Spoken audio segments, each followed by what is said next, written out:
बिस्मिल्लाहिर्रहमानिर्रहीम। इस वीडियो में हम देखेंगे गूगल क्लासरूम क्रिएट किस तरह होती है और डिलीट किस तरह होती है।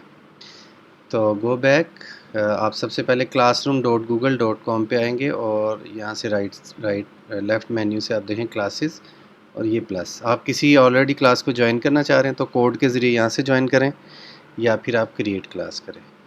ये आप यहाँ से क्रिएट कर लेंगे क्लास नेम। ओके,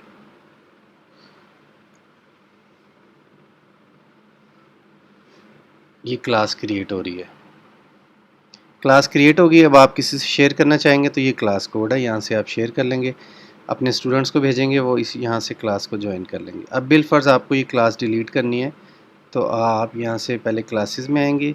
ये वाइट कलर का एक ऑप्शन आ रही है, इसमें आके सबसे पहले आपको अपनी क्लास को आर्काइव करना है। ये जब आर्काइव हो जाएगी तो यहाँ से ये शो होना बंद हो जाएगी, बल्कि आपकी ड्राइव में सेव रहेगी। अब आप लेफ़्ट मेन्यू पे क्लिक करेंगे तो आपको आर्काइव्ड क्लासेस नज़र आएंगी, इस पर क्लिक कर दें। अब आप अगर यहाँ पे जाएंगे तो आपको डिलीट की ऑप्शन आएगी, तो यहाँ से आप इसको डिलीट कर देंगे तो ये परमानेंट डिलीट हो जाएगी। तो इस तरह से गूगल क्लासरूम को डिलीट किया जा सकता है। उम्मीद है आपको वीडियो पसंद आएगी। अस्सलाम वालेकुम वरहमतुल्लाहि वबरकातुहू।